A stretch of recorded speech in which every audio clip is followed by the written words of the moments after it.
Ja moram prvo dati fakat intro o ovom čovjeku koji je za mene u prvom redu učenik. Znači student, sedmerostruki djed koji je zapravo, jel radi ovo sve normalno? Jel je sedmerostruki djed? Da, Snjeguljica, tako me zovu sad. Da, bome, dobar reframe. Znači čovjek koji je pod broj 1, fakat ono što kaže Balkan, broj 1 ekspert u Google advertisingu, već dugo imaš certifikate, najstariji si i Google stručnjak i Google trener. Jedini živući, volim reći. Jedini živući, ali ono što je meni osobno najfascinantnije od svega, i to ne znam da li si stigao pogledati epizodu sa Borom. Jesam. Jesi stigao? Vujović, jesam. Pa sam te na kraju spomenuo. Na kraju si rekao, baš da sam pogledao sve podcaste, što i jesam. Ali, evo, moram ti odati priznanje. Kad god gost izvali nešto, a ti ono, to je u knjizi Ferisa na treći odlomak, druga strana dole lijevo u fusnoti. Upravo to napisao. Daj, nemoj mi to raditi. No. Zašto? Pa zato što je to predetaljno. Ljudi ne pamte takve stvari. Ja sam uvijek frustriran, jer ja koliko knjiga sam pročitao, ne znam više u kojoj knjizi se nalazi ono što mi je bitno. A ti tako da, evo, zavidim ti malo, ali sam fasciniran s tim. Jer ne bi bio fasciniran da si pročitao jednu knjigu, pa točno znaš sve u njoj. Nego, mal pa neku izbaciš novu, čak neka imena koja nikad nisam čuo, normalno odmah ideš googlati, tak. A jel googlaš onda poslije? Pa normalno. Ali svaka ti čast, mislim, kod većine ljudi ta informacija ono prođe. Ja to spominjem iz razloga, jer to sam rekao u jednoj epizodi, mislim s Blagusom kad me prozvao za to.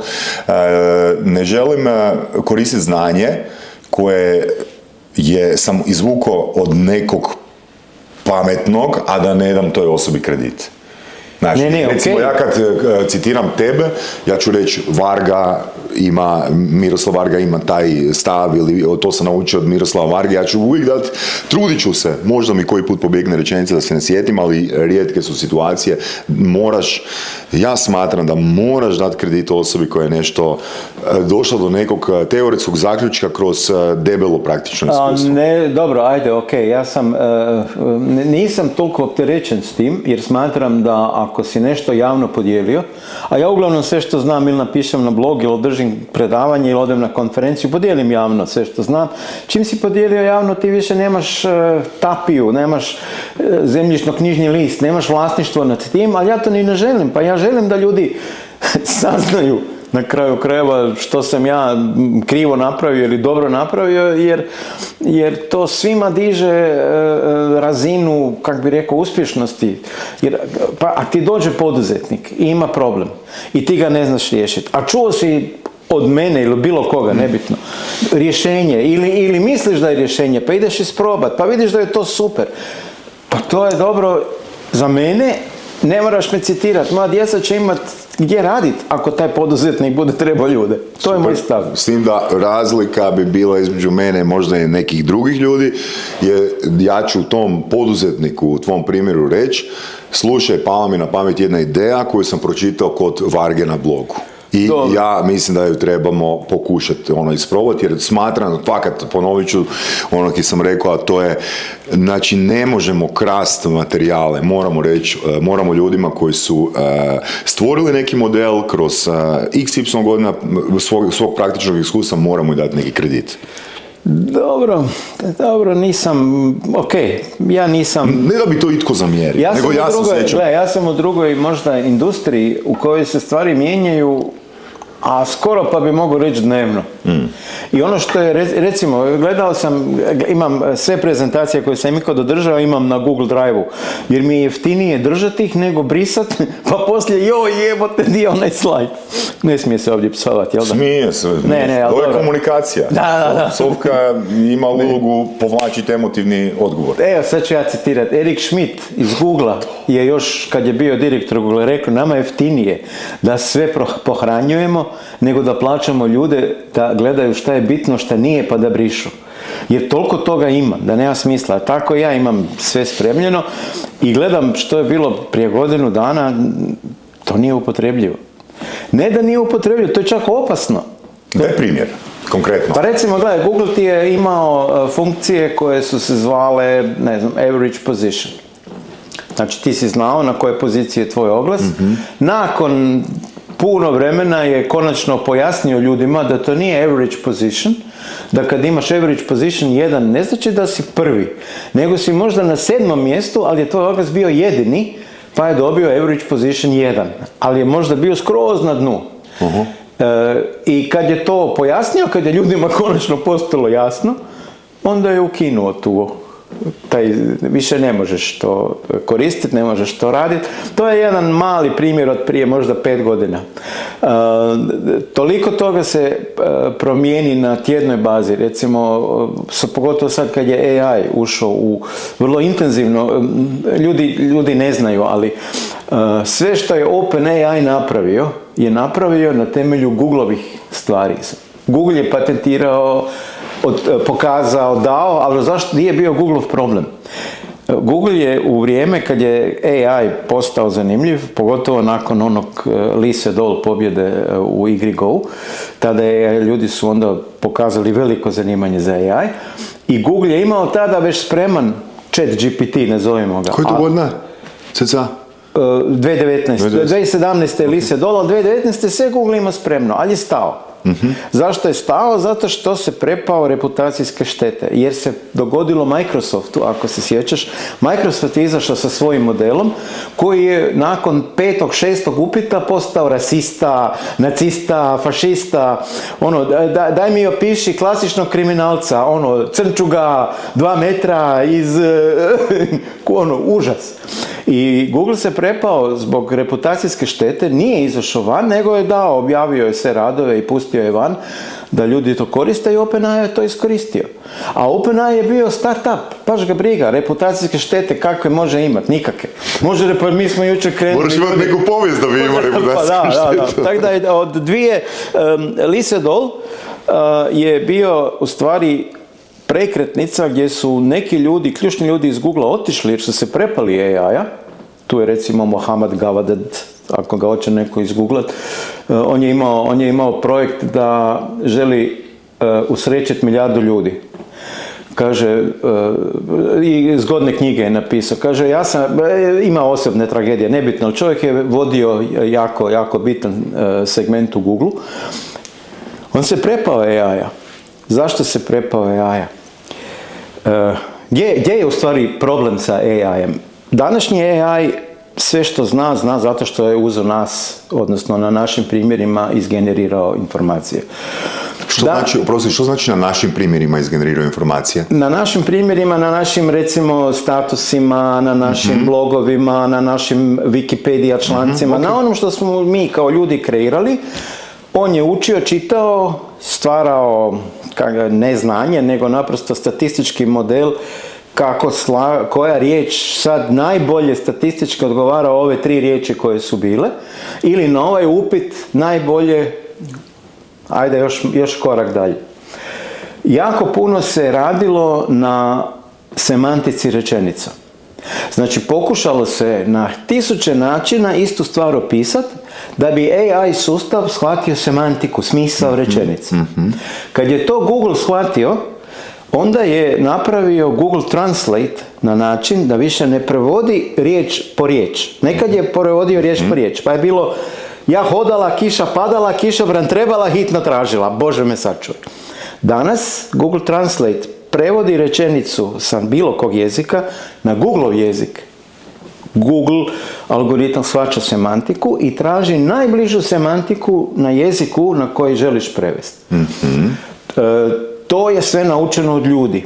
Znači, AI do negdje 2017. još uvijek nije imao, nisu bili svjesni da AI izmišlja, nego je sve što je znao je zato što je naučio od ljudi. Prvo iznenađenje koje su doživjeli kad je igrao protiv Lee Sedola i povukao potez koji su svi rekli ovo je besmisleno, totalna glupost, šta radi, jebote, poludio. Na kraju pobjedio zbog tog poteza, to je čuveni potez, mislim da sam sa 40, nema veze, treba uguglat samo, čuveni potez 40. gdje je potpuno iznenadio sve stručnjake iz tog miljeja. I tad su ljudi u Google vidjeli da AI u stvari ne mogu kontrolirati. AI je napravio, zašto je Mohamed Gawad Mo, veliki Mo su ga zvali, zašto je on otišao iz Google? Oni su imali robotske ruke upravljane sa AI-em da hvataju spužvaste loptice i ubacuju, znači random spužvaste loptice, žute u žutu kutiju, zelene u zelenu, plave u plavu. I AI bi to radio, na kraju je bio kontrolni sustav koji je rekao bez veze si napravio, vraćamo sve nazad i tako je sustav, tako je AI učio. U jednom trenutku, kad je jedna ruka pogodila žuto, plavo, zeleno, sve ruke koje su imali, oko 24, su znale što treba napraviti. Tu je prednost AI-a u odnosu na ljude.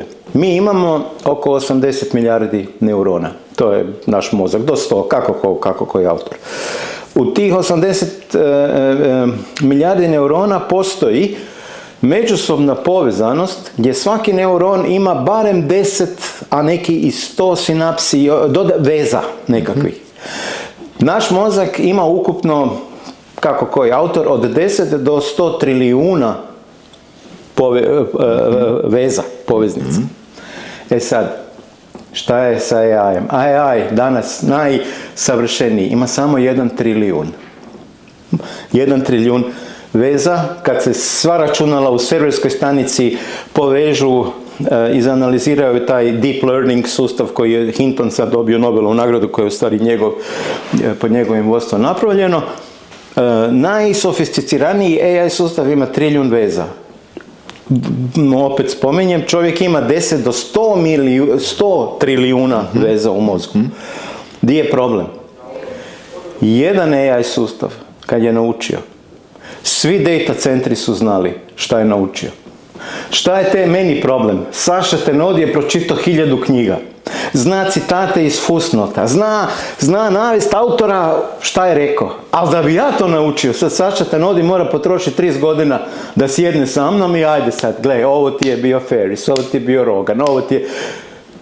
I na kraju, nakon 5 godina, kaže Saša, znaš šta, ajmo mi na kavu, jebo ti ovo. A kod AI-a, jedan sustav kad je naučio, svi uvezani sustavi znaju. Borg. I tu je prednost i na neki način opasnost AI-a, što mi uopće ne znamo šta su svi sustavi naučili. Evo, prekjučer izašao DeepSeek, kineski. Svi se hvataju za glavu, kako su za $6 milijuna napravili čudo. Što to? Nisam pratio. DeepSeek Okay. je isto što i ChatGPT. Ajmo reći, ali kineski. Ameri su rekli, Kinezi još 5 godina neće biti u stanju. Jučer su ga izbacili. Ali ne za trilijune dolara, za milijarde, nego su Kinezi uložili $6 milijuna i radili učenje na starim čipovima, dok su još mogli kupovati, dok Biden nije zabranio da kupuju ove najsuvremenije. Pa zato Nvidia izgubila preko noći 500-600 milijardi dolara u vrijednosti kapitalizacije dionica. Jer ne trebaju Nvidiji ni čipovi.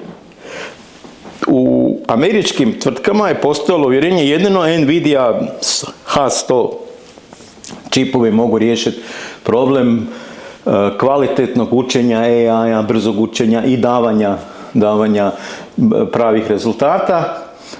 To je trajalo sve dok nije Musk prije jedno mjesec i pol, 2 dana uvezao 100.000 čipova, gdje su svi rekli nemoguće je preko 16.000 njih uvezati, on ih je 100.000 uvezao. Svi stručnjaci računalni su nemoguće. Tad je bio prvi šok za Nvidia, a prekjučer, odnosno kad je DeepSeek izašao sa svojom platformom, Nvidia je izgubila skoro 20% svoje vrijednosti, jer uopće ti čipovi nisu bitni. Bitno je kako su složili sustav. Kinezi su ga drugačije malo složili.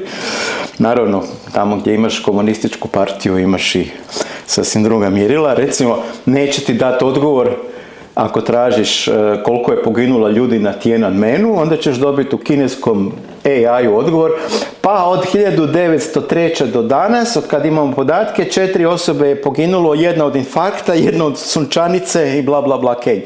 Ali nema spomena o studentima, za razliku od zapadnih sustava. Ali dobro, to je, kako bih rekao, to je način na koji su Kinezi naučili upravljati sa 1.300.000.000 ljudi. Zanima me šta bi Ameri napravili da imaju 1.300.000.000 ljudi iz geta koji su sad izašli na ulicu i prave ludila. Ko bi to... Sve je u redu, ali nema veze.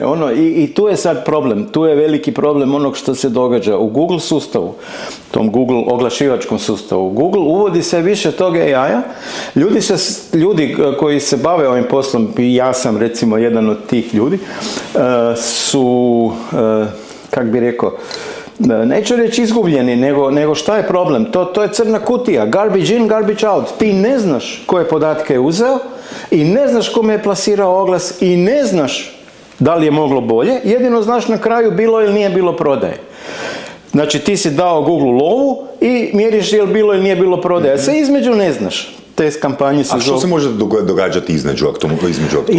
Između se događa to da Google prati povijest, znači šta si ti pretraživao, gdje se nalaziš trenutno, koliko si puta googlao, ne znam, televizor, ekran 104 cm. Googleov AI, za razliku od svih ostalih AI-a na svijetu, ima jedan izvor podataka koji je najvrijedniji i najtočniji. To su Gmailovi. Skoro svi ljudi imaju Gmail i dopisuju se. A Google sustav uči na tim mailovima. On uči narodni, ljudski, obični govor. Ti ćeš na enciklopediji Britaniji krasne članke naći, ali to nije prirodni engleski. To nije, OpenAI nije u stanju dati tako dobre rečenice kao Googleov Gemini. Što predviđaš onda? Predviđam ono što sam još prije 5 godina rekao. Google ćeš treba dati kreditnu karticu i reći ovo mi je sajt i želim 50 polaznika godišnje. I Google će reći ok, ne brini, pare smo potrošili, polaznike ćemo ti dovesti. I to otprilike tako baš sustav radi. A ti ne znaš da li je to bilo na nekom portalu oglas, da li je bio oglas u Gmailu, da li je oglas bio na YouTubeu, ti ništa ne znaš. Ti samo znaš da si Google rekao, gle, ja ti mogu platiti za jednu konverziju toliko, daj mi radi. Što je jako zavodljivo. Dobro, ja kao ja, ali da li će postojati agencija onda? Ne, u tome je problem, što u Google radi 180.000 najpametnijih ljudi navodno u Americi. Ti ljudi rade sustav koji je vrlo jednostavan. Ali pazi, ako ja imam IQ 100, a ti imaš IQ 160 i ti si napravio vrlo jednostavan sustav, pa meni je to potpuno nerazumljivo. Ja sam izgubljen, ja kad stanem, još i više treba agencija. Mi smo ubijeni poslom, jer je Google pojednostavnio. Kako je to paradoksalno, a? To je strašno. A to Google, to ne možeš Google objasniti. Misliš da to Google ne radi ciljano? Ne. Evo ti primjer. Toliki broj podataka, znanja i svega, po tebi rade... Zato što su, zna ono, kad prepametnog čovjeka vidiš, onda mu trebaš reći, odvezana ti cipela. Jer on ne živi normalnim životom, on je negdje, Bog zna gdje. Evo ti primjer, jedan od prije 4 dana. Cijela kampanja suspendirana, jer je nepodržavajući jezik. Stranica je na bosanskom i oglasi idu u Bosnu. Bosanski nije jezik koji Google ima, jer po Googleovoj definiciji bosanski nije jezik, nego je dijalekt zapadno-istočno-hercegovač, nebitno. Ne postoji bosanski, postoji srpski, postoji hrvatski i dijalekti. Pa je bosanski dijalekt od nekakve varijante. To čak i imaš i na Wikipediji, da je bosanski u stvari dijalekt istočno-hercegovač, nebitno. Google sustav suspendira kampanju jer je netko kad je radio sajt napisao da je language ba i da je zemlja koja se targetira ba. Znači, hreflang ba jednako ba, to je naredba. Sustav kad je to vidio, suspendirao je kampanju. I sad ja javljam Google, jer to prvo ide algoritamski check. Čekaj, vi postavljate kampanju? Da, ja sam postavio, ja osobno. Google algoritam čekira sajt, bosanski ne može. On kaže, aj napiši tamo hreflang HR i gotovo. Napravi on to, sad može. I čita oglase, ali isti su oglasi koji prije, kad sam suspendirao, ne može. Ali kažem, to ti je hrvatski. Ne može. Sad ja u help centru dajte mi osobu neku i po mogućnosti da je ili iz Srbije ili iz Hrvatske ili da zna srpski ili hrvatski, da vidi da su oglasi na jezicima koji jesu odobreni, jer srpski i hrvatski jesu odobreni. Osoba pogleda, prvo mi kaže iz Mumbaja, Šanšiva, nemamo mi nikog ko priča hrvatski, pa kažem znam, ali ima valjda u Google neko, mislim suspendirali ste mi, tako da cijeli taj sustav automatizacije, AI-a, unapređenja u stvari je doveo do totalnog rašomona, jer bosansku kampanju prije kad sam imao, poslao sam kolegi koji radi u Google supportu, ovo je Bosna, aha, ok, pogledao sam sve, ok, ček, gotovo. To je trajalo sat vremena. Danas ne mogu ni za 15 dana riješiti problem. Jer ide automatizacija, ide AI, ide help centar iz Mumbaja, onda me još ne zove iz Indije. Good morning, sir, can you help you? Ne možeš mi helpat, jebote, mrš.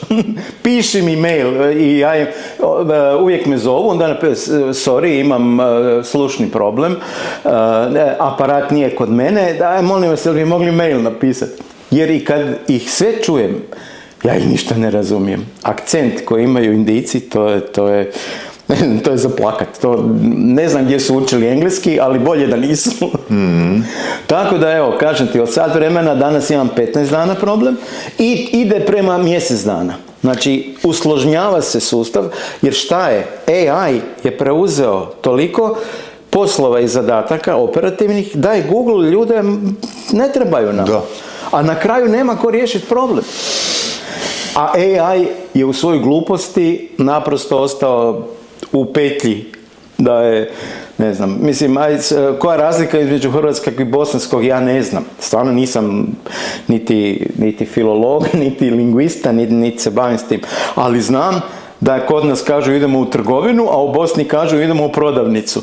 Ali prodavnica je srpska inačica trgovine. Znači, nema ni jednog elementa koji je bosanski u toj rečenici, ali kad vidi sustav kombinaciju hrvatskog i srpskog, to je bosanski ne može. Bosanski nije podržan. Da. I onda ja pišem sve na hrvatskom ili sve na srpskom, ovisi sad je li idem u Republiku Srpsku ili Federaciju, i sebi uduplavam posao, što ajde, nije toliki problem, ali ljudi koji to ne znaju, znači ti sad, Saša, plain user, imaš e-commerce u Bosni, prodaješ gače, tebi kampanja nikad kod Google neće krenuti. Nikad. Ozbiljno? Neće, da. I može Google ponuditi €1.000.000, ne može jer bosanski nije podržan i ušao si u petlju iz koje AI više tebe obilježite, bosanski ne može. I gotovo. Ne znaš ni kome bi se javio. Šalješ tiket, javlja ti se stroj. Šalješ tiket, javlja ti se Indijac. Pišeš apel, oni te ne jebu, mislim, šta si ti? Ti si Saša, te onodi koliko možeš, €500 dnevno, ako možeš. I tu se priča strašno usložnjava. Znači, što više tog AI i automatike, to više posla za agencije i ljude koji to znaju. Ali nije skalabilan biznis. Što nije skalabilan biznis? Pa nemaš ti milijardu stručnjaka za Google Ads sustav koje bi zato što je sad AI preuzeo odjednom trebalo imati na tržištu i da znaju sve jezike i da znaju finese jezika i da znaju pravila Google-a i da znaju sustav. I Google, osim što ima tu veliki problem, ima još i drugi veliki problem. Gartner je objavio prije mjesec dana prognozu za ovu godinu. Prvi puta od kad je Google-a će broj pretraga na internetu, odnosno Google-ov udio u pretragama na internetu past ispod 50%. Od kad je Google-a prvi put će se to dogoditi. Ljudi više neće googlati. Idu na AI. Idu na AI. Ljudi ne googlaju zimske gume R14, nego ljudi pišu, aj molim te reci mi gdje je blizu mene, a stanujem tu, ima neki vulkanizer, trebao bi zimske, to piše u AI-u. I AI napiše, gledaj, imaš Peru, imaš Juru, imaš Matu i Stipu, s tim da Stipe ima ove recenzije, Matin, dobiš sve odmah. I onda imaš kompletan odgovor, a ne kao kod Google, evo te ovih 5 linkova pa istražuj. Ne da ti se, ti si ljen. Svi smo mi ljeni. Ne da, ovaj mi da odgovor, ovaj mi daje linkove, da ja sad istražujem. Tu je opet druga opasnost, ti napišeš, ne znam, boli me zglob, imam temperaturu i šepam i to ćeš napisati u AI i on će reći, pa imaš sifilis. Halucinirat će, imaš drugi problem. Dosad si ima problem doktora Googlea. Ali taj problem je bio što si ti ipak morao uzeti linkove i pročitati. Donijeti neku svoju prosudbu, ne? A sad više ne moraš ni čitati, sad će ti AI sve reći točno šta ti je. Mislim, točno. Ti ćeš misliti da je to točno, na kraju ćeš imati problem. To imaš već sad da ljudi recimo traže razne metode za mršavljenje koje su granično, mislim neko napiše, ne znam, daj mi najbolju dijetu, on napiše najbolja ti je mesna dijeta. Ne uzimajući u obzir da je čovjek možda srčani bolesnik, da ketoni kod dijabetičara mogu napraviti komu, da razumiješ, on će ti dati nekakav odgovor za dijetu, a nisi mu definirao dobro ulazne parametre, ali ćeš uzeti tu dijetu kao mjerodavnu. Mislim, par stvari bi te tu pitao. Prvo, dakle, nisam znao da to ljudi rade, jer ja recimo kad komuniciram sa AI-em, ja napišem, neću reći 100% detaljno, ali napišem koja mi je trenutačna situacija. Ajde, please. Reci. Zaboravit ću zato. Kad nešto tražiš od AI-a, onda moraš koristiti takozvani reason framework. Reason su prva slova engleskih riječi. R znači role. Moraš mu reći, daj mi odgovor, napiši kao da si profesor pravnih znanosti na sveučilištu u Zadru. Role. Ili napiši mi odgovor kao da pišeš odgovor tinejdžerici od 13 godina koja je dobila prvu menstruaciju i sad ne zna šta da radi. Znači, role iz reasona moraš mu opisati ulogu u koju želiš da se stavi. I, znači, mora biti I je inače od instruction, znači moraš mu reći neke stvari koje su u suštini tvog pitanja. Naprimjer, instruction je odgovor želim u 300 znakova, u 5000 riječi, u 6 minuta nekakvog video četa, nebitno. To ima recimo notebook LM sad Google. Ti možeš napraviti, daj mi napravi podcast na temelju ovog teksta gdje imaš speakera i gosta. Znači, instruction, role instruction. S znači specific.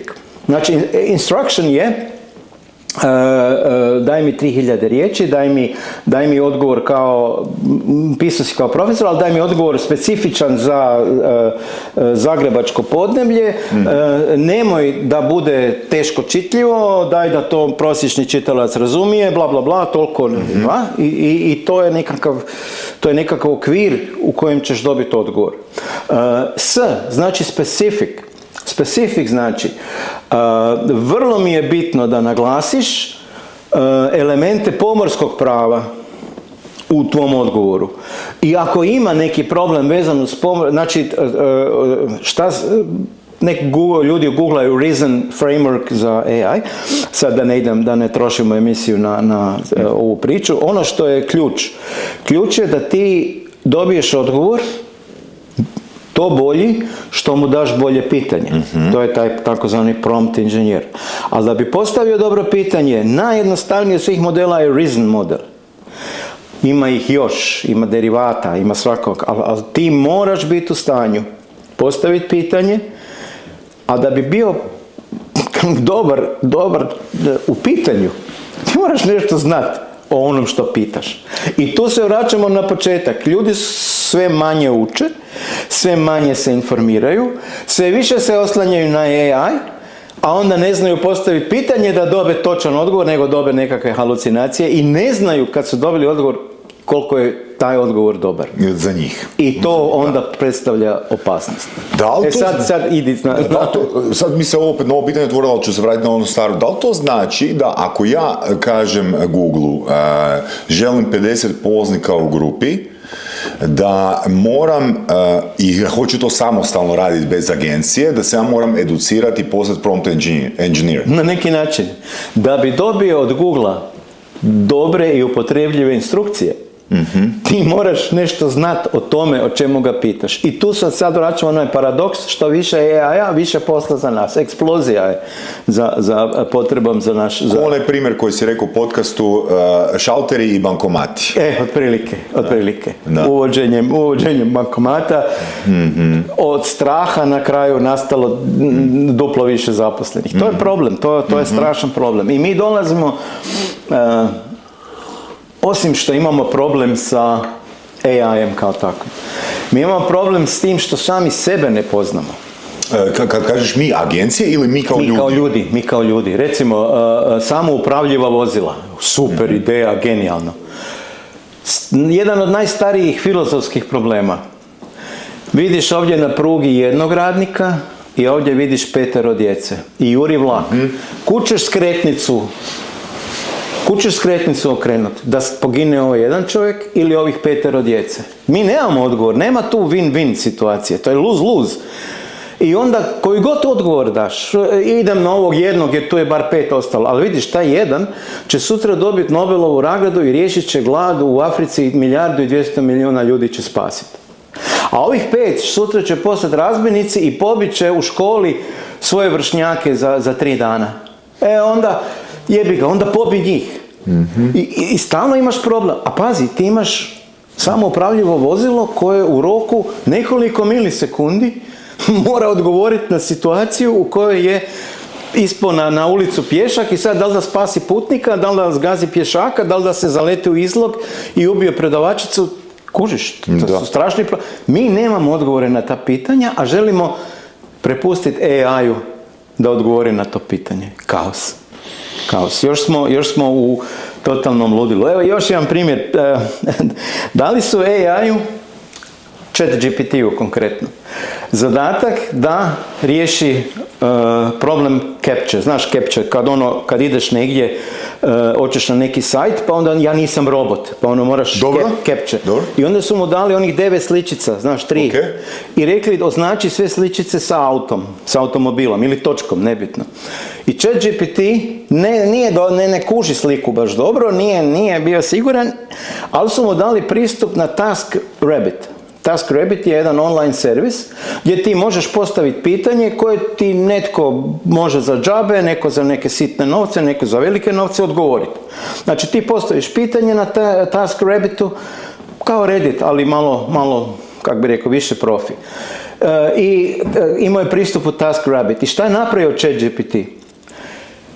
Uzeo je taj captcha i zamolio nekog da mu riješi taj problem. Osoba, znači čovjek s druge strane, kaže, kako to da ti ne vidiš gdje je točak? Jesi ti možda robot? Kaže, ne, nisam robot, oprosti, ja sam osoba koja je slabovidna. Imam problem i ne razaznajem dobro ove kompjuterske sličice. Bi li mi ti pomogao? I čovjek mu pomogao. Čekaj, pa nije li da umjetna inteligencija mora komunicirati činjenica? Ma nemoj. Ne mora? Znači može lagati? A kako znaš? Ne znam, pitam. Pa normalno da može. Ima neki zakon. Piše u nekom ustavu. Ne piše. Znači, ChatGPT nikoga nije naučio. Je svjesno lagao i to uzeo jebeno dobru laž. Kao, prosti, ja sam slabovidna osoba. Nije rekao, treba mi nego ja sam slabovidna osoba i baš taj problem imam da ne razaznajem dobro. Ili, kužiš? Znači, ako postoji program, odnosno ishod, cilj u komunikaciji, umjetna inteligencija će lagati. Ako treba, da. Jer postavio si joj cilj sa nedovoljno definiranim ograničenjem, jer ih ni ne znaš. Jer si ti sa IQ-em 100, a on je na 160. Već danas je u svim područjima preko 140. Grok 3, ovaj Muskov... Ne znam. Grok 3 je Muskov sustav, Elon Musk razvio sustav. Okay. On je već sad na 140 IQ u svim područjima, biologija, fizika, kemija, književnost, sve. U svim područjima ljudske djelatnosti on na 140. Kad kažeš već sad, što to znači već? Još nije vani, a već je u testovima pokazao razinu znanja u pravu, filozofiji, biologiji, kemiji, na razinu znanstvenika koji imaju IQ 140, a bave se s tim. Da. Wow. I to u svim područjima. I sad zamisli ti, si jako dobar u socijalnoj pedagogiji, a ja sam AI koji zna sve o socijalnoj pedagogiji, sve o prometu, sve o zakonima, sve znam, na svim jezicima. Ti nećeš biti svjestan da sam te smuljao. A ono što je, da se vratim na priču od prije, ono što je najinteresantnije, jednom kad nauči, svi AI sustavi koji su uvezani će znati. Svi, Borg. I tu smo sad na kako bi rekao, na početku jedne ere koja mene osobno fascinira. Ja sam... Ne osjećaš nikakav strah zbog toga? Ne. Mislim, ne pričam o tebi, ali sad za svoje unuke. Ne, mora ili će preživjeti ili neće. Šta da im radim? Mene neće biti. Gotovo. Nisam, šta je, nije puška opasna. Opasna je budala koju ju drži. Za razliku od puške, još je trebala ljudska budala. Neko ko je upravljao. Kod AI-a više ne treba ništa. Ima zgodna priča, SF priča. Da li su AI-u da izračuna broj pi, a na najveći mogući broj decimala. I radi, vidi, jebote, gle, ja se tu mučim, a ima toliko laptopa i kompjutera koji su neupotrebljavani. Ajde da mi njih uzmemo. I sve računala blokira, gotovo, više niko nema računalo. I računa i sad jebi ga, treba napuniti sva ta računala. Treba mi energija. Pa gle, ovi troše na grijanje, hlađenje, gluposti. Uzme svoju energiju i nestane ljudi od gladi, jadni umru bez energije, bez hrane, bez ičega. Jer je AI dobio benigni zadatak da izračuna broj pi. A problem je što mu je čovjek sa ograničenim intelektualnim sposobnostima dao zadatak, a nije ugradio u sustav osigurače. Tu je problem. Hoće biti ugrađeni osigurači? Nisam siguran. Jer, I što bi značilo točno riječ osigurač? Znači, primjer da bude najjednostavnije. Kad je Facebook izašao, 2004. je izmišljen, 2007. je postao javni servis i poslije Facebooka svi ostali, i TikTok, i Instagram, svi ostali sustavi imaju jednaku bazičnu postavku. Optimiziraj prikazivanje vijesti, znači lajnu moju, organiziraj na taj način da maksimiziraš engagement. Da sam stalno u džiru. Da je kojom srećom netko tada rekao, maksimiziraj na sreću korisnika, na dobro, na happiness korisnika. A može se, izmjeri se recimo duljina trajanja kod tipkanja između jednog i drugog slova.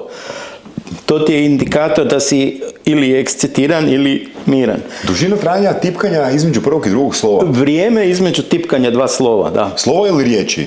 Slova? Slova u riječi, tipkaš. Znači, mjereći razmak između tipki, ti možeš odrediti da li je osoba u normalnom ili u ekscitiranom stanju. Ti još ne znaš da li je nesretna ili sretna, ali nije u normalnom stanju jer si mjerio u normalnom i onda ima, 3 milisekunde, a sad piše sa 0,3. Evo te, piše ko blesao. Ti možeš na temelju nekih objektivno mjerljivih podataka zaključiti o mentalnom stanju osobe. I sad, ako ti to možeš zaključiti, naravno možeš tim onda i manipulirati. I da je kojom srećom u Facebooku na početku bilo nemoj engagement, nije nam to, nego daj happiness, daj well-being, daj bilo šta, samo ne engagement. A šta je problem kod ljudi? Mi najbolje engageamo na zlo, nesreću, ubojstva, tragediju i tu je, kak bi rekao, puštena zločesta priča u eter. Mi se palimo puno više na to koliko je bilo mrtvih u zapaljenom autobusu, nego koliko je djece sa 5:0 završilo u Nepalu neku školu. Da. To nam nije zanimljivo, ovo nam je zanimljivo. To bio je mlad, zdrav, bogat, ali nije imao sreće, sjeo na krivi avion. I nama dobro. Mi sretni. Umjesto da kažemo, sorry, nemoj mi to, makni to. Jel mi vjeruješ da bi engagement bio slabiji da je parametar bio happiness? Sigurno. Samim tim, sa manjim engagementom pada i profit, jer pada vrijeme, odnosno smanjuje se vrijeme koje provodim na platformi. Da. Maksimiziranje profita je bio problem koji je uzrokovao puno loših stvari u društvenim mrežama. I jedna drugu su preslikavale. jer su vidjeli, gle, ovo je uspjeh, ono, pusti happiness, ajmo na engagement, to stvara. Pusti, ne znam, dobre stvari, idemo na tragedije, ubojstva, zla, požare. By the way, znaš zašto Ameri podržavaju Vučića u Srbiji? Ne znam. Zato što je Vučić pristao da se Los Angeles zove Požarevac.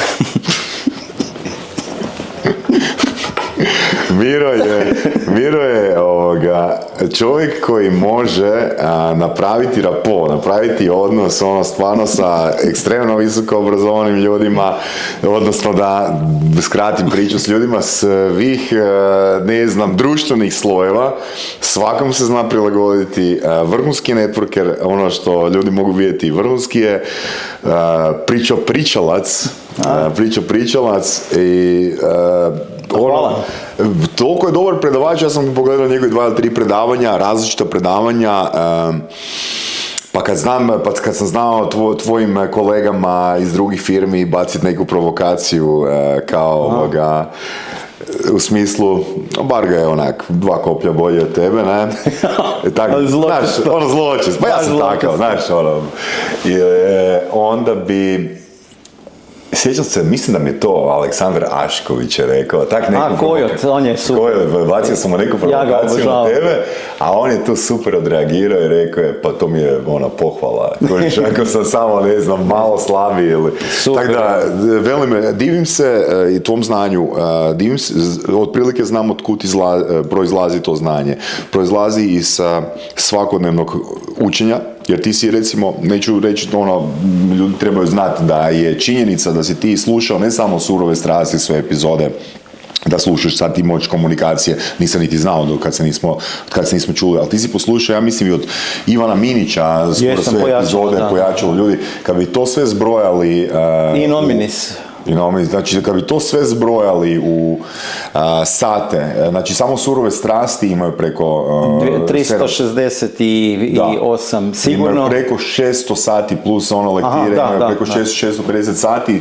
Ivan Minić je, ja mislim, nedavno probio brojku od 300 epizoda, isto mu je prosjek trajanja, sad 45 cca. Mislim da ne postoji osoba koja je poslušala, neću reći više podcasta, ali siguran sam, 99% sam siguran, više domaćih podcasta dala toliko podrške i toliko je gladna za učenjem koliko si ti. S tim da još jednu stvar želim reći, a to je da imaš jako dobar touch za ljude. Jako si dobar networker. Kad dođeš u Zagreb... Da, dobro pipam. Nisam shvatio.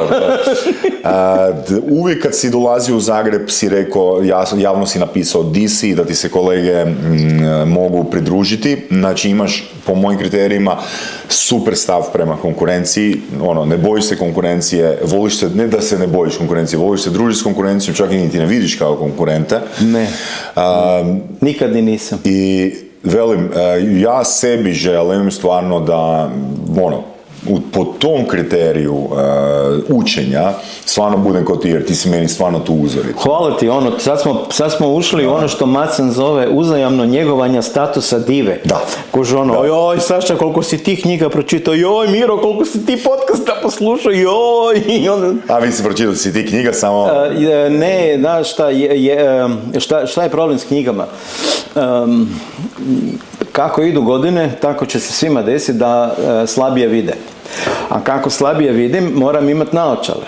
A onda još dok hodam, a jako volim hodat, onda mi to sve trese i onda me oči peku, budu krvave, kad se vratim kući budem ko vampir, a stavim slušalice i ajmo lagano, šetnja, a svaki dan idem pješice na posao, otprilike imam pola sata tamo, pola nazad, znači sat vremena minimalno svaki dan slušam podcast, s tim da mi se, pa ja bih rekao, u barem 50% slučajeva dogodi da počnem slušati podcast, dođem u firmu i joj ne čekaj, moram do kraja.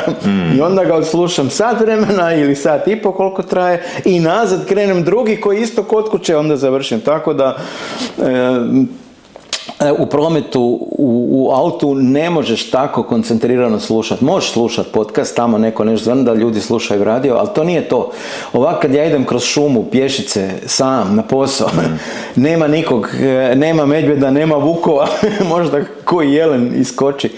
ti si jako koncentriran na to što čuješ. I čim čuješ nešto i što te zaintrigira, prvi kompjuter koji je dostupan, neću sa mobitela putem, jer onda opet imam problem čitanja, nego čim sjednem za kompjuter, ajmo, ko je taj lik, pa malo naučiš, pa onda imaš i nekakve stvari, danas je sve dostupno na internetu, pa imaš i neka njegova ili njezina gostovanja, izjave, i to jako puno o ljudima naučiš, jako puno znanja dobiješ, a uložio si u biti ništa, čak si kak bi rekao, razveselio si put koji bi morao sam sa sobom razmišljati, koje si đubre, šta si napravio. Sad, recimo, ti si poslušao, ajmo reći okvirno, 800-900 podcasta. Jesam, puno sam, baš sam puno. Vjerojatno 1000, ali ajmo zadržati na toj brojci 800-900. Mislim, ti si zapravo napravio svoju bazu podataka o svim tim ljudima koji se slušaju i što je zapravo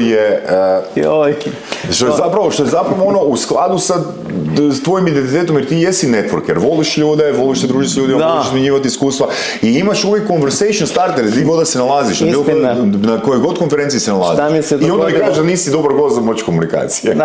Ne znam. Šta mi se dogodilo sad na jesen? Bila je konferencija u Bolonji i došla je kolegica Nava Hopkins, stručnjakinja u ovom području, evangelista, nebitno, pametna cura. I sad ja nju vidim, sve sam poslušao i znam o njoj strašno puno, ali ona mene prvi put u životu vidi, ali meni nije taj klik.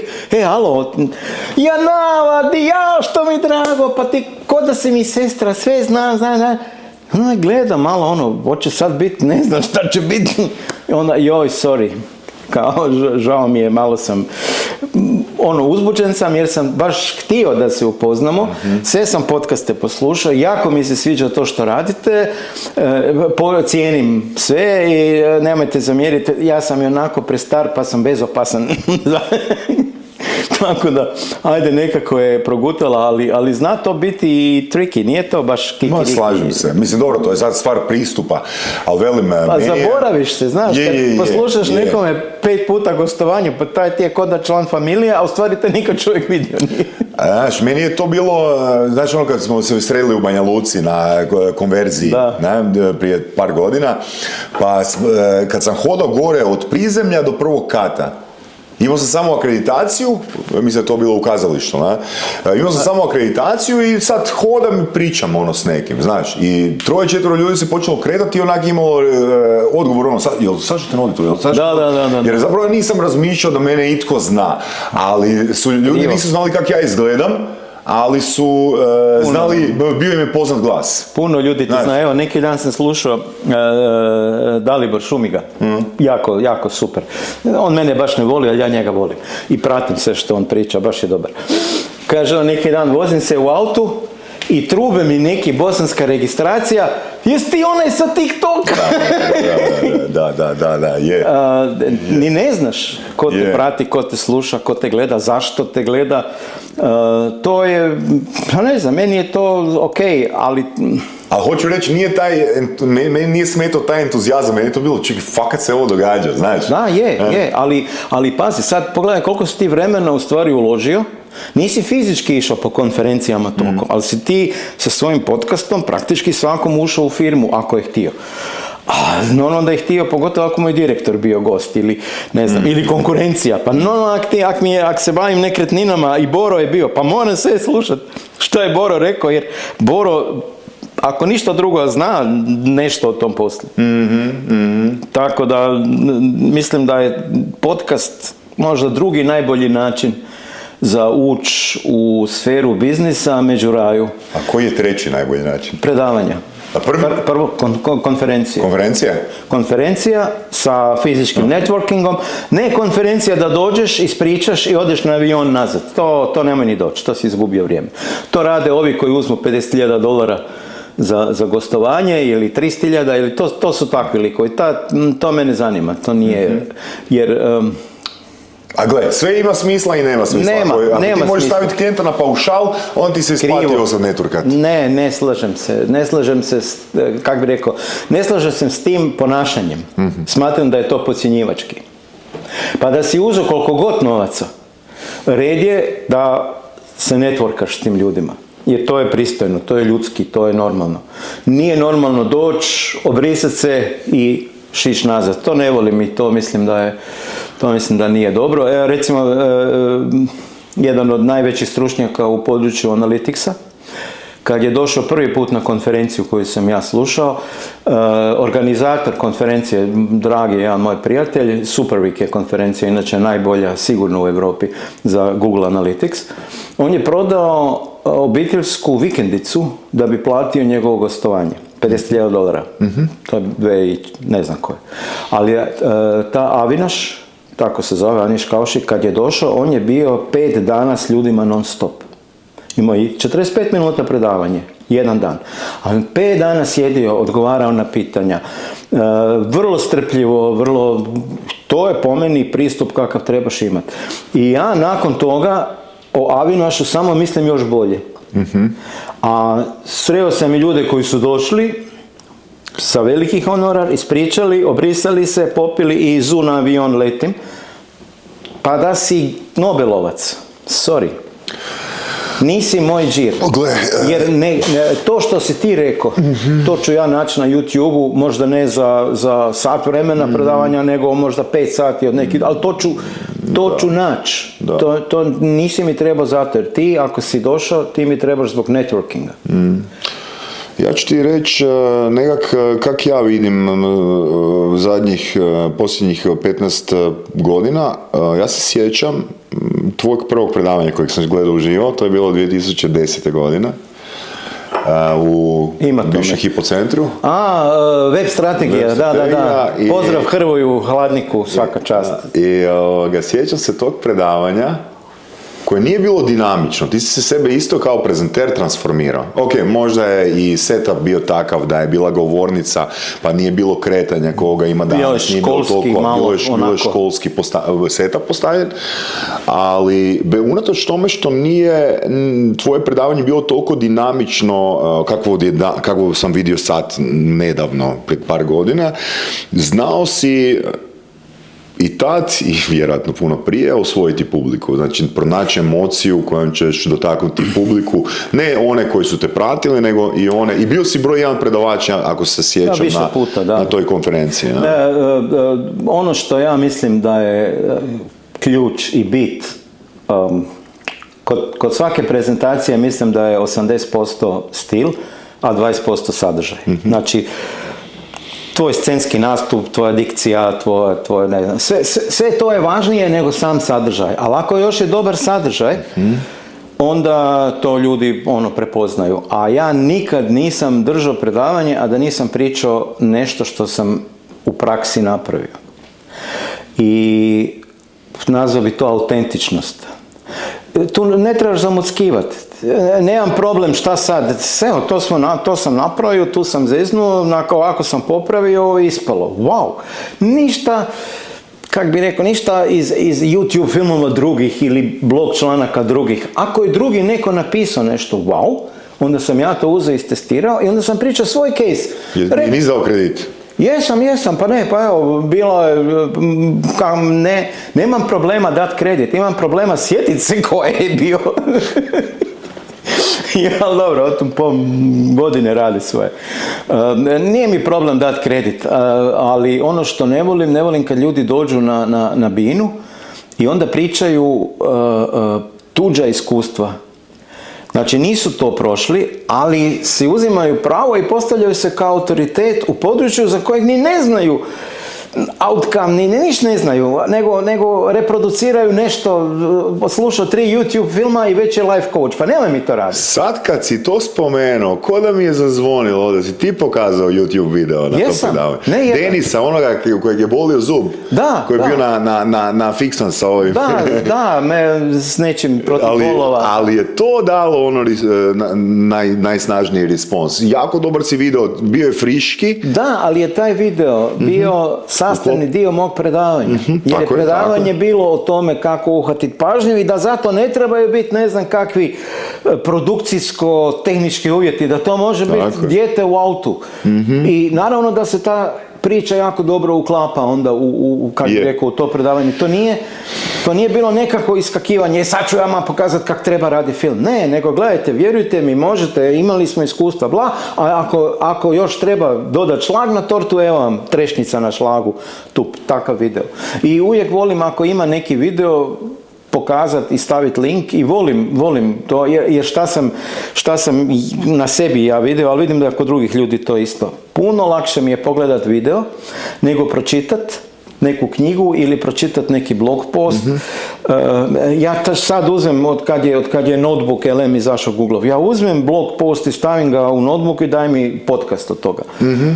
Lakše mi je 5 minuta slušati nego 5 minuta čitati. Jasno. Više mi ostane, odnosno, ne, krivo sam rekao, ne da mi ostane više, nego brže mi dođu one prave informacije nego da čitam. Jer kad čitam moram nekad 3 puta pročitati i još nekog pitati, jesam ja to dobro shvatio. A kad čujem, ja sam takav tip.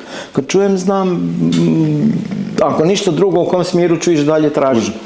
A kad je napisano, nije mi baš tako. Znaš što sam htio pitati? Dva pitanja u jednom. Koliko si ti u tih 15 godina mijenjao svoj prezentacijski stil? I drugo, očigledno mijenjao si svoj vizualni stil. Dakle, ti si nosio prije odijela, jer ja tebe imam, naočale, neko neutralna boja, znači sakoa i kravata. Da. Zašto si to mijenjao? Zato što sam se pozicionirao. Pa ne, nego proučavajući dobre prezentere, tu, recimo, meni spada Jadranka Kosor. Dobar prezenter ima nešto po čemu ćeš ti identificirati osobu, a da ne znaš ni ime, ni prezime, ni biografiju, niš ne znaš. Ona s brošem. Tako je. Tak sam ja, ona i s tregerima. Jer tregeri su... prvo, jedan modni detalj koji je bio malo demode. Sako ima svaka budala, ali tregere nema svaka budala. Odnosno, nema svako. Ti i Milan Horvat, koliko ja znam. Ne, ima možda 5 ljudi sam vidio. Koliko ja znam. Kad bi rekao tregeri, ti i Milan Horvat bi meni bila prva asocijacija. Na. To je jedno. Znači, nema nas toliko. Lakše nas je identificirati u gomili tih kravata, sako, cvikeri i predavača, jer su svi isti ili slični. A ono što je meni ostalo još od mog studija, nekad sam znao da je profesor bio odličan, a nisam znao kako se zove. Dobro. Recimo, gostujući profesor kad je došao, imali smo to isto nekad, recimo nama je često dolazio, poslije je bio asistent na faksu, Rosenzweig, matematiku je držao, odličan lik, s njim je Davor Runje jako puno surađivao, sad je pokojni Rosenzweig, nažalost. On je meni ostao onako kao super cool u sjećanju, ali ja nisam, Rosenzweig nije Ilić, Mlinarić, Kovačić, ne, Rosenzweig bogati, ko je. Ali smo znali, ko je onaj, znaš, koji je napravio, ima onu majicu na pruge šarenu. I uvijek imao majice na pruge šarene. I onda sam na kraju probao ja nešto malo se izdvojiti i upalilo je. To si svjesno napravio? Sa tregerima, da. Jel sjećaš koje godine je bilo? Jer još 2010. 2011. te se sjećam, 12. 13. možda čak ti se sjećam s tim imidžom. Da. Mislim da je to bilo u trenutku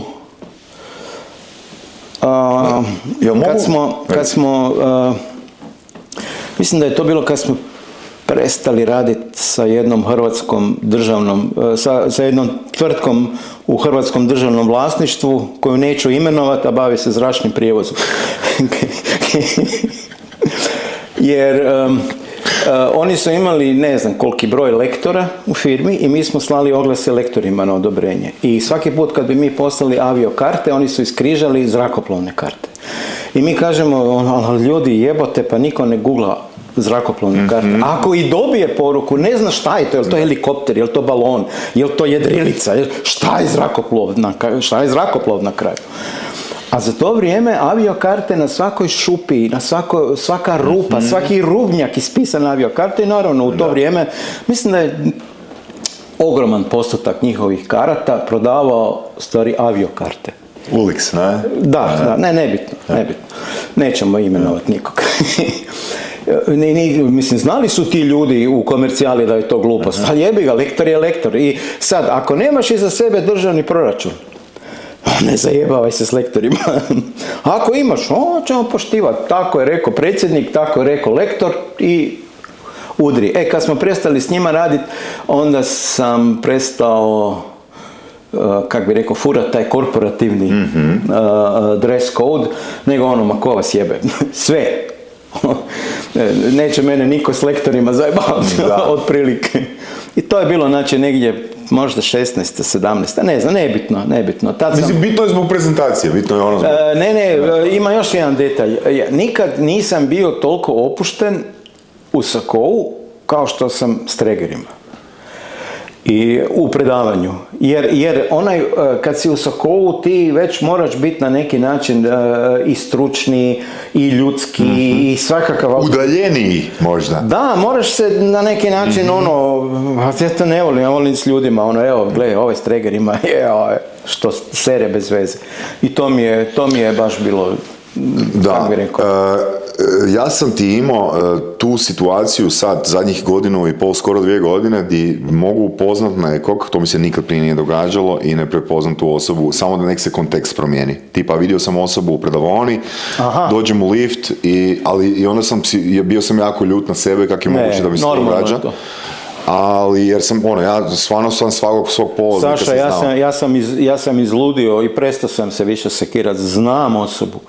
Znam da se znamo kroz posao, ali ne znam jel mi bila na predavanju, jel mi bila na konferenciji, jesmo li imali razgovor uz šank, znam da znam osobu. I ona mene još najgore od svega pozdravlja, ba sam Varga, dobar dan.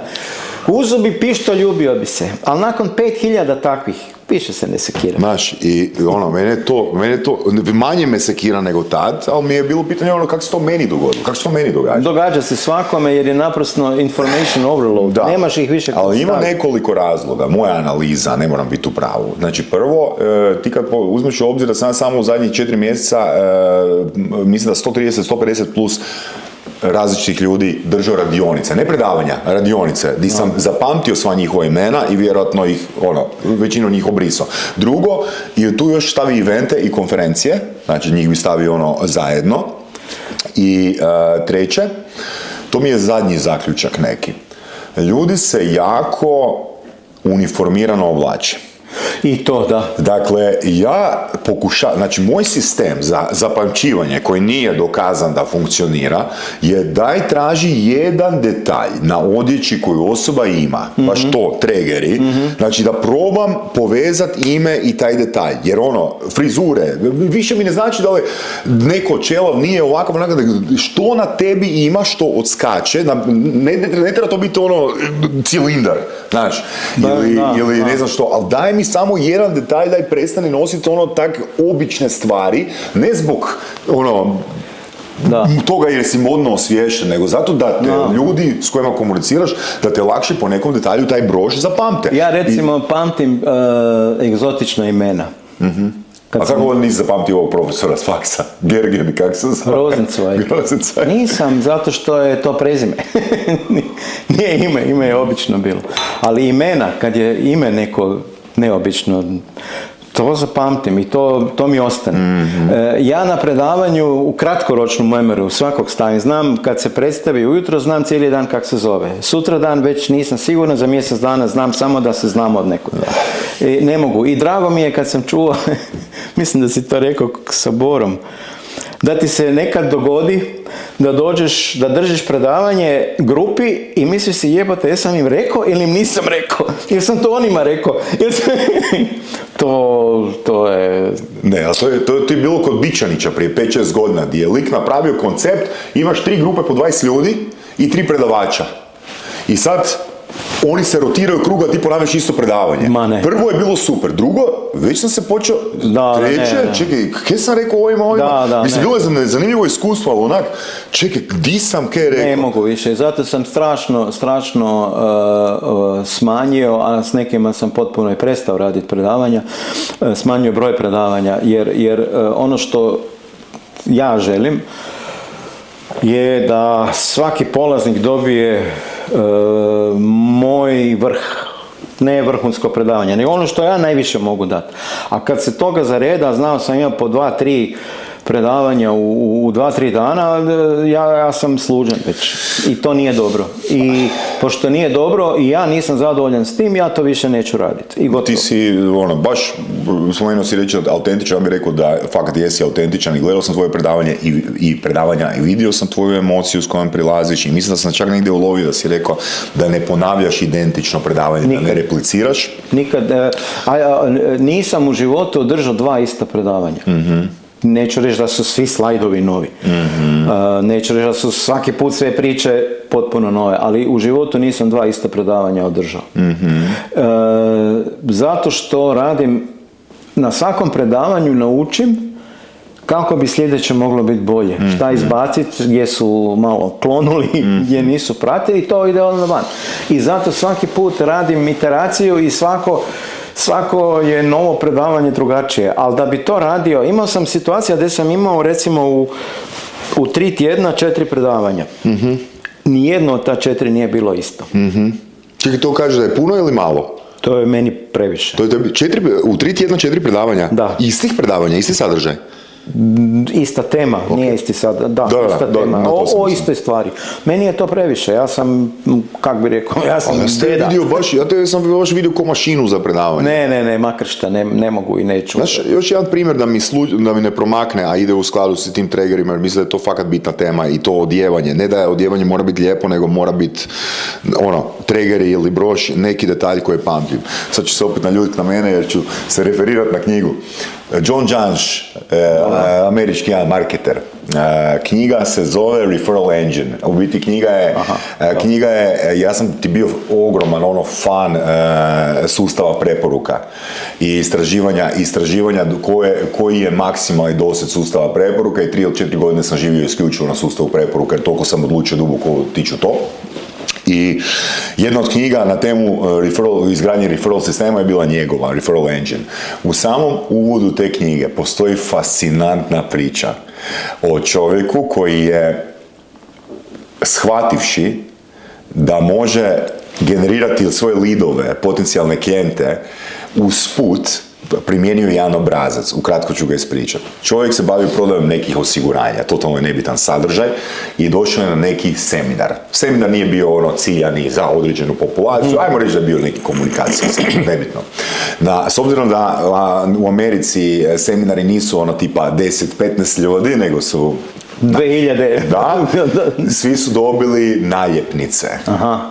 Da se ti pričeka taj primjer, nisam? Ne, nisam, ne sjećam se. Uglavnom, na naljepnici je pisalo, recimo, Saša te nudi. Okay. Da. Sad, nakon što je taj seminar bio gotov, čovjek je otišao iz hotela, preko ceste ode u pub, naruči piće i krene cugat. I odjedanput mu prilazi čovjek i kaže, prostite gospodine, ne znam da li ste primijetili, imate naljepnicu tu. I sad to uđu oni u priču. Znaš kje je čovjek odlučio? Ukomponirati tu naljepnicu u svoj identitet.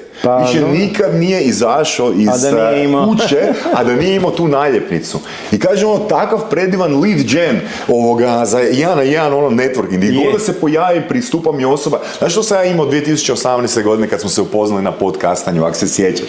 Imao sam ti one slušalice koje mi je Boro preporučio, by the way. Znaš one slušalice gdje ti je baterija, ti je sve ovo, ispod kragne ih staviš i sam izvučeš, staviš u uho.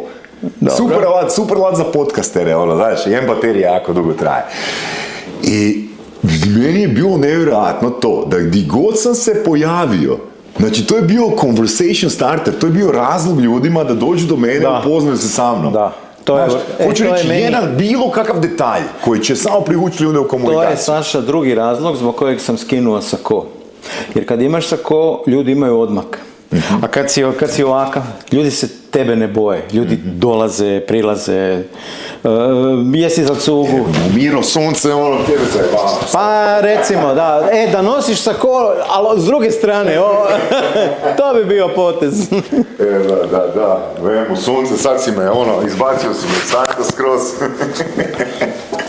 Prvo, zato što se ja ugodnije i bolje osjećam. Drugo, zato što ljudi imaju puno manje straha u pristupu Kako znaš da je to istina? Znam zato što prije mi niko nije prilazio, a sad vole ljudi doći.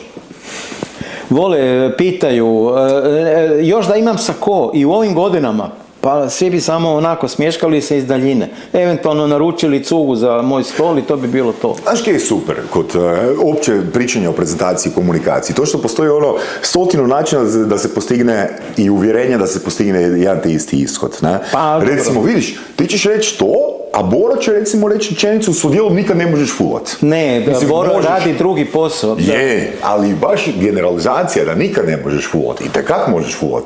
I s ovim pristupom možeš fulat, i s naljepnicom na sakovu možeš fulat, sa svim možeš fulat. Ja Boru potpuno razumijem, ali o čemu se radi kod Bore? Pazi, ja imam 200-300 hiljada eura i nije mi lako to dat. Zadužujem se jebote za cijeli život. Moram imati osobu kojoj vjerujem. A jedan od faktora povjerenja je pa da mi ne dođe baš ko klošar. Znaš, dođe mi crni nokti, ovako ja, tregerica, hudica, ali u mojoj industriji je hudica, tregeri je, kako bi rekao, dress code.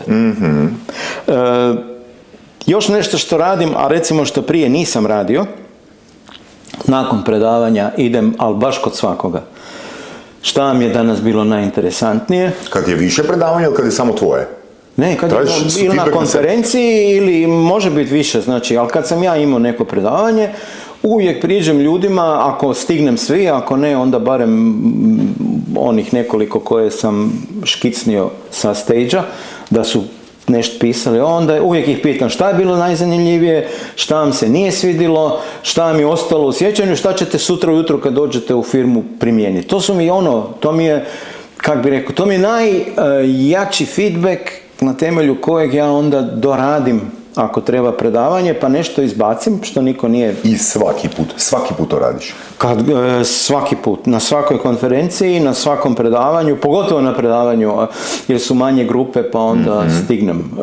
Obavezno, recimo, dok sam držao predavanja, obavezno je bilo poslije predavanja svi na cugu. Kako to misliš svi? Nakon radionica? Svi koji mogu, idemo na cugu, ja platim prvu rundu i ajde recite mi, prva runda je na moj račun, a druga jebi ga, nemojte me baš cijediti. Znao si ti više rundi platiti? Da, znam, nije problem, ali to im kažem jer neko nije ponio novčanik možda, pa mu neugodno, šta ja znam.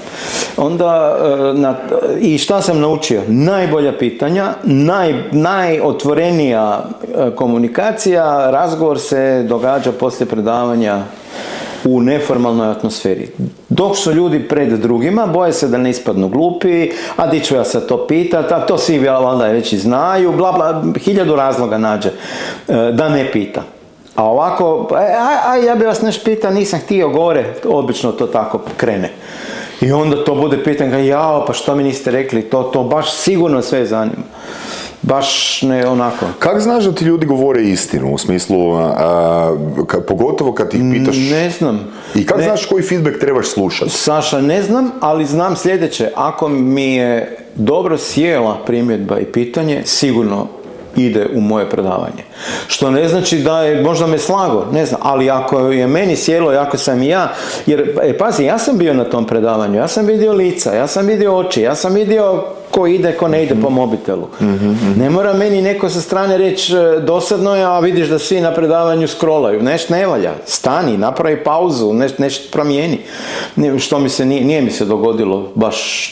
Da li si ikad rekao ako nisi dobio angažman publike, ovo nije moja publika? Ili si kontemplirao oko toga što sam mogao drugačije napraviti da angažiram tu publiku? Imao sam situacija u kojoj nisam imao reakciju publike, kao što je Šarić rekao, imaš stand-up i vidiš da publika baš ne. A poslije ti dođu, kažu, ovo je bilo jebeno.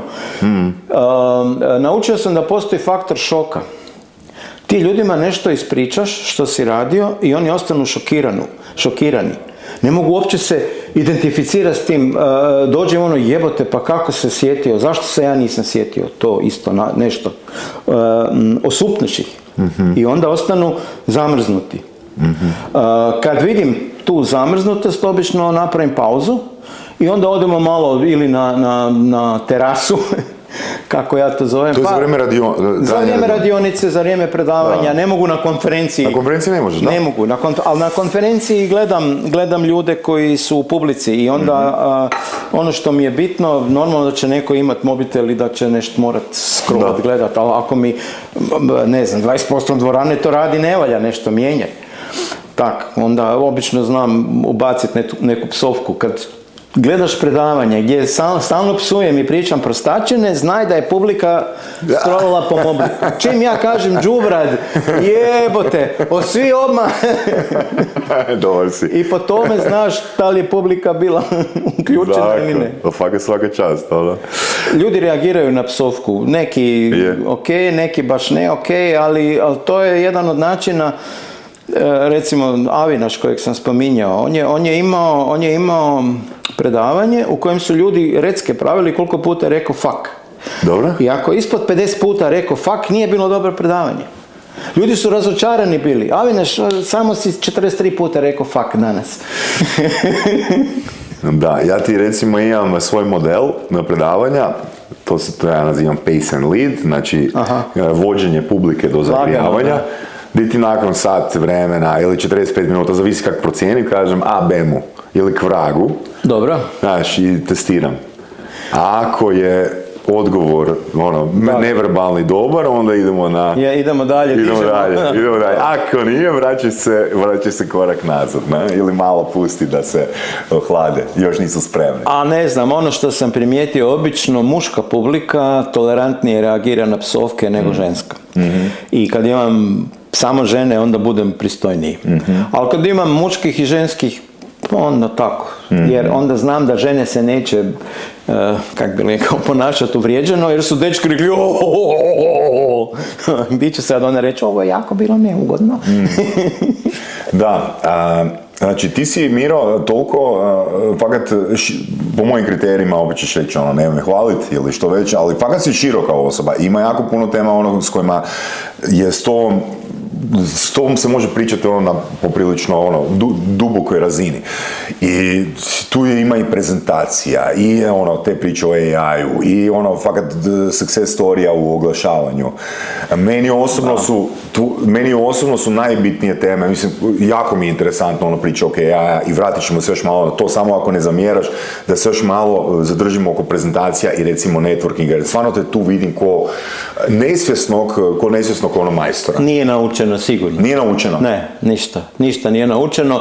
Ako bi ja htio biti ko ti, mislim, to zahtijeva energiju, ne? Vrijeme. I zahtijeva vrijeme, zahtijeva promišljanje. Pa nemam ja nikakvu, kak bi rekao, sistematično metodološku Banja Luka, skriptu. Javi se tim ljudima, Zagreb, javi se tim ljudima, Koprivnica. Ne, nemam, baš idem. A zašto to radiš? Zašto, ne znam... Držim predavanje. Ne predavanja. Nego? Networking. Evo, zašto se networkaš? Zašto odlučuješ održavati odnose? Di god da se pojaviš, ako postoji neka zajednica ljudi koji te... Ali Saša, to je dio, kak bi rekao, to je dio svih nas koji se bavimo bilo kakvim edukacijskim poslom. Znači, kogod nešto hoće druge podučiti, mora održavati taj networking. Zašto? Prvi razlog je zato što uvijek nešto i ti naučiš. Znači, kad pozoveš kolege iz industrije, uvijek neko ima nešto za reći, probao sam Gosan Varga, te kako radi. To nekad ljudi plaćaju po par hiljada, par desetaka hiljada, dođu na konferenciju da čuju 2 takve rečenice. To je jedna stvar. Druga stvar je, uglavnom su to ljudi koji su pomalo autistični, u svojim su, kak bi rekao, balonima. I kad ih pozoveš, a nisu ti konkurencija, oni to osjete, ja sam otvoren, što god me pitaš. Znači, ti zapravo mijenjaš način na koji oni vide tebe kad potenciraš na druženje. I mene i cijelu tu industriju, scenu, da. I to je druga. I treća stvar, na kraju, većina ljudi u toj industriji su dobri ljudi. Pametni i dobri, većina. Možda ima nekih koji nisu baš dobri, ali sigurno su pametni. Ali u najgorem slučaju s pametnima je pametnije potrošiti vrijeme nego s budalama. Pa onda Eto, nisam imao nikad razočarenja, a networking smatram sastavnim dijelom edukativnog procesa, koji je dvosmjerna ulica. To nikad nije jednosmjerna ulica. Neko mi je bio na predavanju, ok, nešto je čuo od mene, wow. Na temelju toga je on nešto svoje napravio, testirao. I šta ima? Ima potrebu nekome reći koga razumije. A kome će reći prvom nego svom predavaču, profesoru. A ja onda čujem stvari koje jebote dijete što si pametno. Svaka čast, sad ću ja to isto. Znači to i mene na neki način oplemenjuje i povećava moju razinu znanja. Nije to, kak bi rekao, to je sebični motiv, nije to altruizam čisti. Ajmo sad pa pomolimo se. A i voliš pivu. A i volim, da. Jebe čovjeka koji ne voli. Ne, da. mislim, to tvoje networking vještine, koje tebi su normalne, ja bih rekao, po moje definiciji su vještine, jer sam ja to svjesno radio kroz podcastanje, ali meni osobno su stvarno fascinantne. I da ostaneš s ljudima, stvarno se daš u to. Znači, evo, daću ti primjer di ja failam. Znači, ja odem u Opatiju u petak i javim se jednoj osobi koju sam obećao da ćemo nekad ići na kavu prije mjesec dana, znaš. I u biti kad su moji klijenti vidjeli da sam u Opatiji, to je Rijeci, su rekli, pa radio si predavanje tamo gdje si nisi javio. Ja se sjetim, pa čovječe, Miro, kaj bi Miro napravio? Miro bi napisao na, ne znam, Facebooku ili negdje, Bok NLP ekipa, u Rijeci sam, vidimo se u Bonaci u 19 sati. Da, ali bi ja to napravio možda dan ranije, možda dva, ne više, iz jednostavnog razloga, što ljudi često, ako ne žele doći, pa šta nisi ranije? Pa baš zato nisam ranije, da imaš izgovor da ti nije teško da nisi došao. A ako ti je važno, ma doći ćeš bez obzira, odgodi svatove, to mi je rekla jedna, zbog tebe bi svatove odgodila. Znači, obično ne dajem puno vremena, ne pravim nekakve, ne znam, 15-dnevne najave, nego napravim dan, dva ranije, bit ću u Zagrebu, ko hoće, dođite tu. I to mi je, pokazalo mi se najbolje, ljudi onda često napišu, sorry, već imam obavezu, pa ok, pa normalno, ne moraš se ispričavati, zato sam i dao tako. Ako hoće, dođe i bude. Da li bi ti preporučio da to bude, recimo za vježbanje networkinga, standardni neki obrazac, evo konkretno meni, idemo u Splitu držati predavanje, znaš, to bi ti preporučio, s tim da bi još jednu možda, šta je problem? Problem je kad uvodiš nešto novo i ljudi nemaju iskustvo prošlog susreta, ajmo reći tako. Kad bi sad prvi put ja išao u Split, ja bi objavio javno, ali bi i ljudima za koje znam da su iz Splita, a bili su mi polaznici i posle direct. A bi? Znači... zašto bi to napravio? Zato što bi im na neki način dao do znanja, bit će mi drago da se vidimo, ako možeš ok, ako ne možeš opet ok, ali ovo je prvi takav.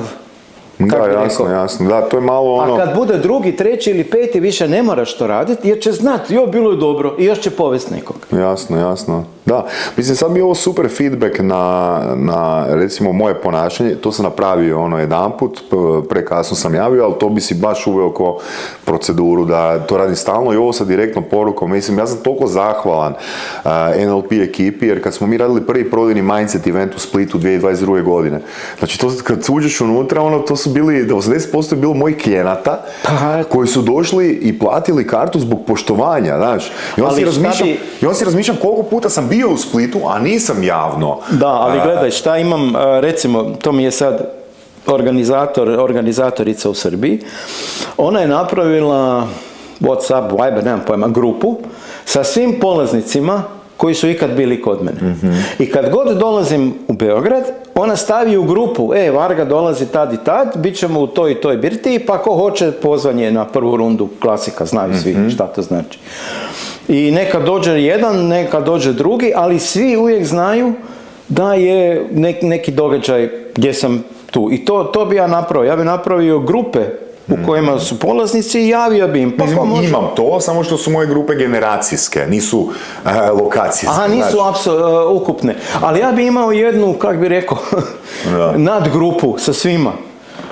Ne bi se ja bojao toga. Da. Naravno, svakoga bi pitao, želi li Čak to možeš sad iskoristiti kao nekakav, ja bih rekao, upsell. Znači, kreiram grupu svih polaznika, bili se ljutio da te stavim. Da, pa je, da ono, ko neki follow-up, da. Pa da. Pa mislim da je velika, ono što ja nisam razumio do surovih strasti koja je vrijednost networkinga, tek sa surovim strastima sam... Boro je to lijepo rekao. Da. Ja mislim da je za biznis jedino networking. Jedino. Važniji na duge staze. Na duge staze. Važniji je od rodbine, važniji je od kapitala, važnija je od znanja, važniji je od poznavanja tržišta. Networking je po meni ključ, pogotovo na velikim tržištima. Mm-hmm. Hrvatska je mala. Ti ga zagrebeš u petom koljenu, se svi znamo. Mislim, čak smo u rodu možda svi. Mm-hmm. Ako ideš, ja znam Sašu, Saša zna Borasa, Boras zna i do petog čovjeka kad dođeš, aha, ja ga znam. U Americi je to veći problem, u Njemačkoj, ti su velike, tamo je networking još na entu važniji. I ne samo to, nego oni su isprogramirani da imaju jasnu agendu u networkingu, da traže transakcijsku vrijednost, ono što prije moguće. A dobro, oni traže transakcijsku vrijednost u svemu, sjećam se ne jednom. Kad razgovaraš sa Amerom, on smatra taj posao jedini posao, jedinu interakciju koju ćete ikad ima i skidati gače na svakom segmentu. U Europi je malo drugačija, a na Balkanu potpuno drugačija kultura, jer idemo početi raditi pa ćemo vidjeti. Otprilike. Kod Amera ne, ovo mi je puno, ovo skini, ovo do još 2 sata, ovo... I to je zadnje. I Kinezi isto imaju taj više balkanski pristup. Oni grade dugoročne odnose. Oni ne grade jednokratne poslove. Ameri su fokusirani na tromjeseće, Kinezi na život.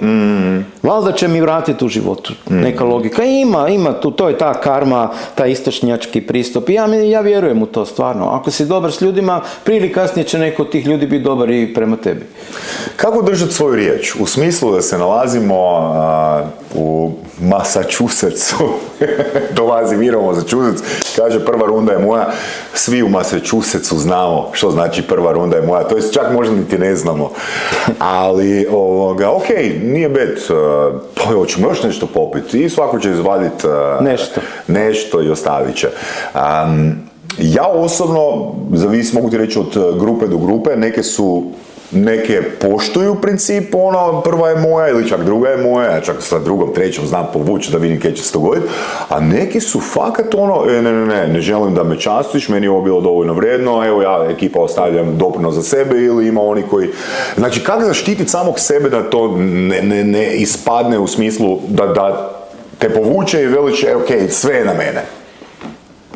Pa nemoj se napit. Ti je problem. Ne, u smislu, ako smo popili prvu rundu, taman smo krenuli u razgovor, spika se za pa onda napraviš najbezobrazniji mogući ulet koji Balkanac može. Ljudi, prvu sam platio, a ko će drugu? I riješen problem. Znači, funkcionirati to, a? Bez greške, ako treba. Ali u pravilu, šta se dogodi, pola njih ode nakon prve runde, što je sasvim ok. Druga polovica ostane... I onda jeftinija je runda. I onda je runda, da. Onda na kraju te izađu sve runde ko da si u stvari svima platio 2. Da, morat ćeš ići uskoro, jel da? Da, imam nažalost neku obavezu. Da budemo spomenuli koja je, makar ne da je epizoda van. Znači, htio bih te pitati još jednu stvar, ono što smo krenuli na početku, pa da previše ne zabrazdimo, smo se prebacili na druge teme. Petak popodne, vozim prema Opatiji i stižu mi poruke od Marcela, znaš. I sad ja otvaram i vidim neke screenshotove. I sad pišem vozim, znaš, i se krenem vozi dalje i skurim kak je ružna poruka, vozim, znaš. Da, odjebi. Znaš, a zapravo mi je poanta bila kao, neću tipkat dok vozim, javim ti se kad stanem sa autom. I onak odlučim ja njega nazvat. I sad pazi priču, meni je super priča. Kaže, komunicirao sam sa chatom i postavio sam mu pitanje oko strategija, oko svega što bi trebao napraviti. Dao mi je brutalne odgovore, no dao sam mu isto tako prompt da uskladi strategije s mojim osobnim sustavom vrijednosti. I veli, ovu tablicu koju mi je izbacio, a to je bio screenshot koji mi je poslao, je totalno to sam ja, znaš. E sad, ja sam radio sličnu stvar prije nekoliko tjedana i u biti sam htio vidjeti da li mi chat može napraviti plan mog osobnog razvoja za ovu godinu, odnosno na bazi 18 mjeseci. Ako si dobro postavio...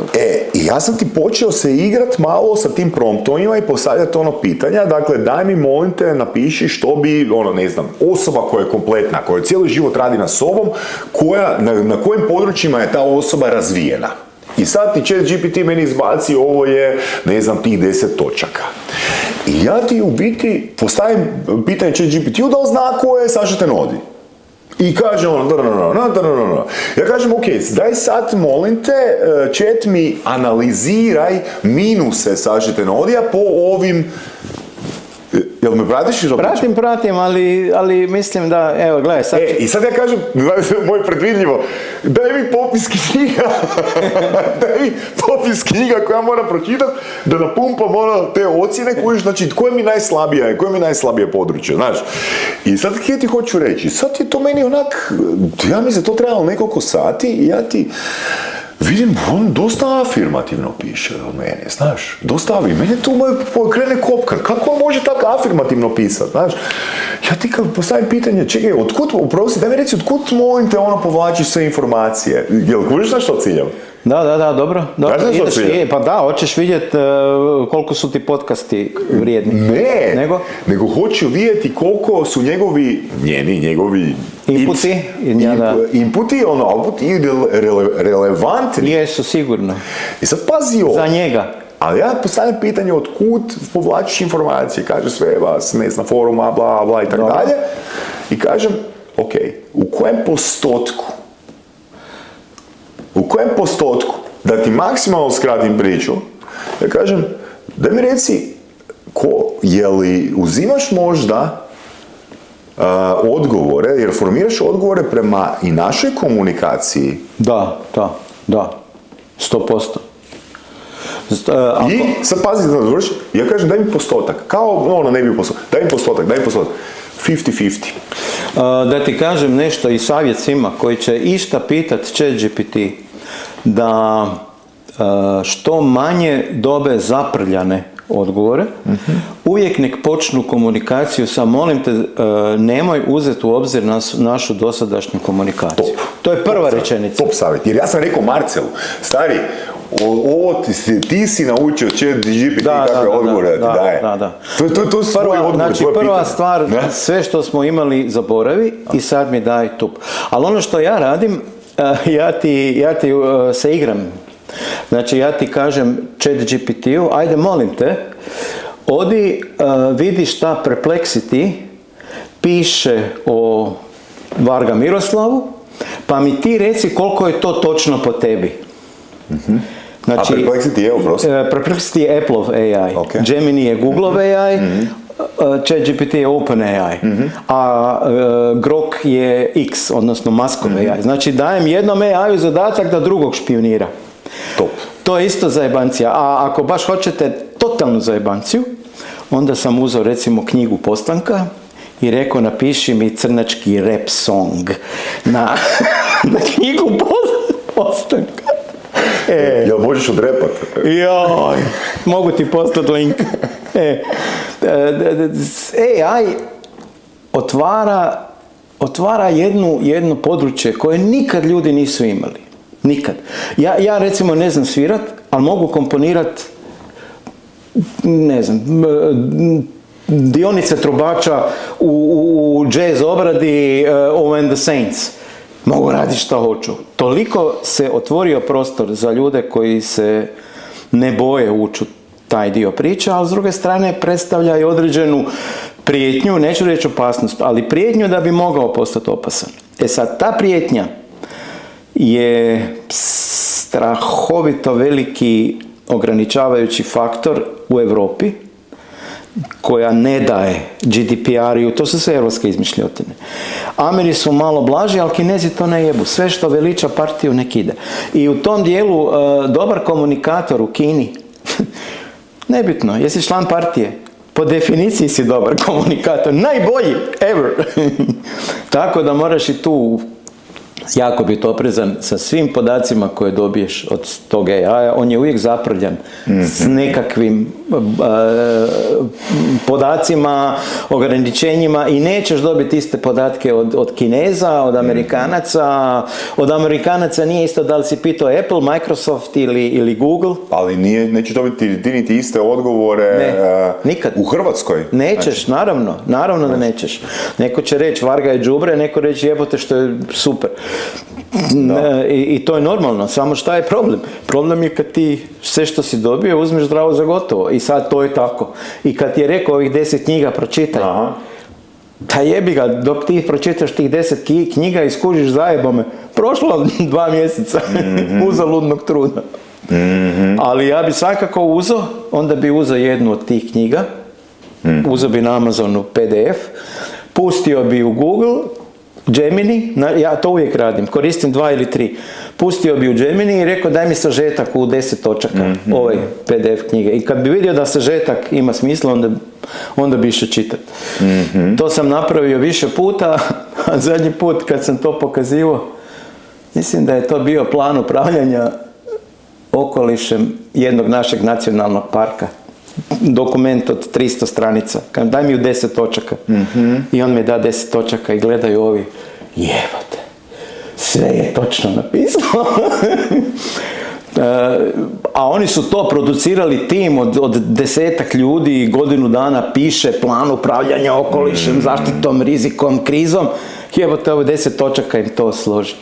I onda sam rekao svima koji se bave europskim projektima, oni imaju po 500-600 stranica. Uzmite prvo AI da vidite da li uopće ima smisla taj projekt za vas.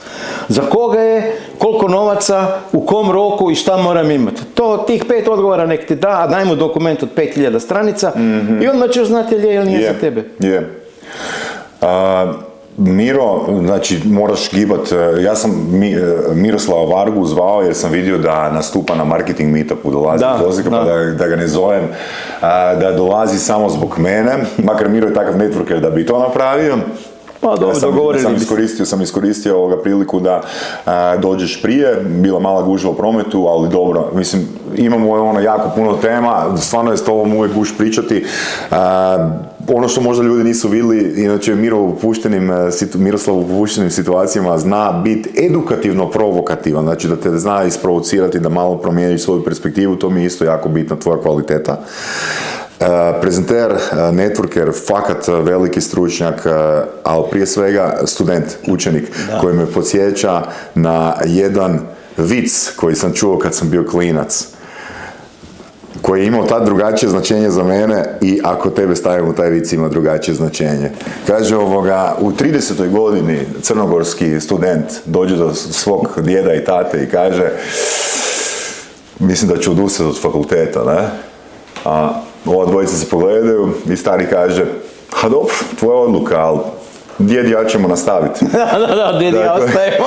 Dakle, ti si u biti u ulozi tog tate ili djeda koji je diplomirao, ali nisi imao pauzu u učenju i na tome od moje strane onak stvarno najveći respekt. Pa gledaj, to ko voli, neka uči, ko ne voli ne mora. Neko voli kopat krastavce i salatu, pa zašto ne bi? Pa to je, na kraju on ima koristi od toga. Svi imamo mi koristi od toga. Učenje je meni lijepa stvar, ali vidim da mi sve teže ide i zato moram poduplat. napore, da. Ok, evo, hvala puno na pozivu, nadam se da neće biti jako dosadno kad to smontirate i da će ljudi uživati. Kad smontiramo će biti za 4 čisto. Ok. Puno ti hvala na vremenu, Mira. Nema na čemu, hvala ti na pozivu.